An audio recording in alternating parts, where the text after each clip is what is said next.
ശശി കാരാടിന്റെ കഥയാണ് വായിക്കാൻ പോകുന്നത്. കടലിലെത്തിയ കടലാസു തോണി. ഒരു ദിവസം നിധിമോൾ കടന്നുറങ്ങുകയായിരുന്നു.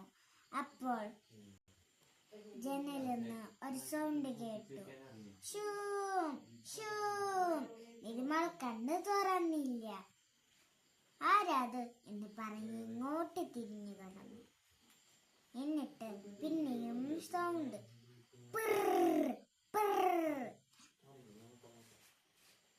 നിധിമോൾ കണ്ണ് തുറന്നു. ആരാത് എന്ന് പറഞ്ഞു. അപ്പോൾ നിധിമോൾ വാതിലിന്ന് ഒരു സൗണ്ട് കേട്ടു.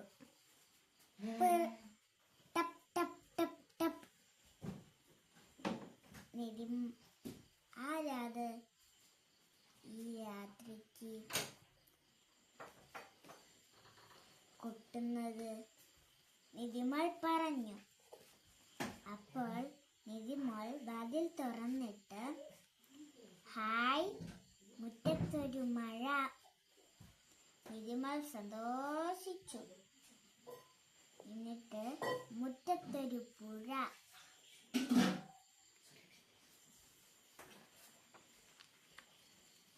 അപ്പോൾ മിന്നൽ വിളിച്ചു, മോളെ മാനം കാണാൻ വാ എന്ന് മിന്നൽ വിളിച്ചു. മോളെ പടക്കം പൊട്ടിക്കാൻ വാ എന്ന് ഇടി വിളിച്ചു. മോളെ പറക്കാൻ വാ എന്ന് കാറ്റ് വിളിച്ചു. നിധിമോൾ പറഞ്ഞു,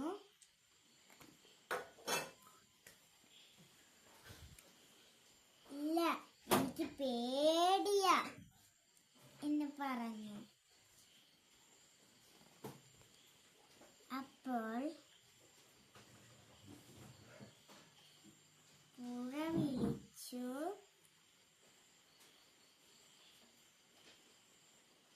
എന്റെ കൂടെ വരൂ എന്ന്. അപ്പോൾ നിധിമോൾ ഇങ്ങോട്ട് തിരിഞ്ഞു നോക്കിയപ്പോൾ കടലാസ് ഒരു തോണിയായി മാറി. നിധിമോൾ അതിലിരുന്നു. എന്നിട്ട് തത്തമ്മ പറന്നു വന്നു. താറാവ് തുഴഞ്ഞു വന്നു. നിധിമോൾ ഇങ്ങോട്ട് തിരിഞ്ഞു നോക്കി.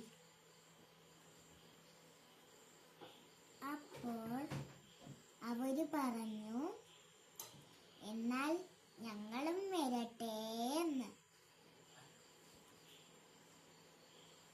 അപ്പോൾ എല്ലാ കൂട്ടുകാരും വന്നിട്ട് ചേർന്നു. അപ്പോൾ അവര് പാട്ട് പാടി.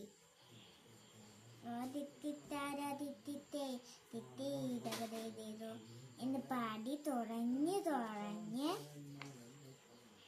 കടലിലേക്ക് എത്തി. അപ്പോൾ തിരമാല ചോദിച്ചു, എന്തിനാ ഇങ്ങോട്ട് വന്നത് എന്ന്. അപ്പോൾ തിമിംഗലം പറഞ്ഞു, എന്തിനാ ഇങ്ങോട്ട് വന്നത് എന്ന്. നിധിമോൾ പറഞ്ഞു, കാണാൻ എന്ന് പറഞ്ഞു. അപ്പോൾ തിരമാല സന്തോഷിച്ചു. എന്നിട്ട് തിമിംഗലം പറഞ്ഞു, ഇതിലോട്ട് പൊക്കോ, കുറേ കാഴ്ചകൾ കാണാമെന്ന്. അപ്പോൾ തിമിംഗലം പറഞ്ഞത് നിധിമോൾ കേട്ടില്ല. നേരെ മുന്നോട്ട് തുഴഞ്ഞു പോയി. എന്നിട്ട് പരന്ത് അവരെ തട്ടിക്കൊണ്ടുപോയി. പരന്ത് റാഞ്ചി എടുത്ത് മുകളിലോട്ട് പാറി. എന്നിട്ട്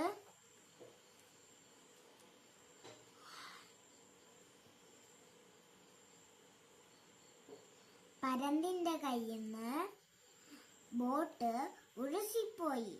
എന്നിട്ട്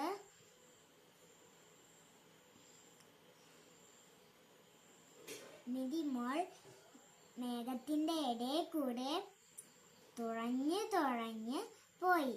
എന്നിട്ട് അവർ പാട്ട് പാടി. ഓ തിത്തിത്താര തിത്തിത്തേ തിത്തേ തകരേതേതോ. അവർ സന്തോഷായി പാടിപ്പോയി.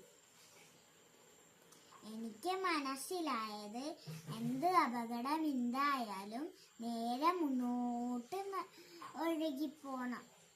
എവിടെ അപകടം കിട്ടിയാലും നേരെ അങ്ങോട്ടും പോവരുത്.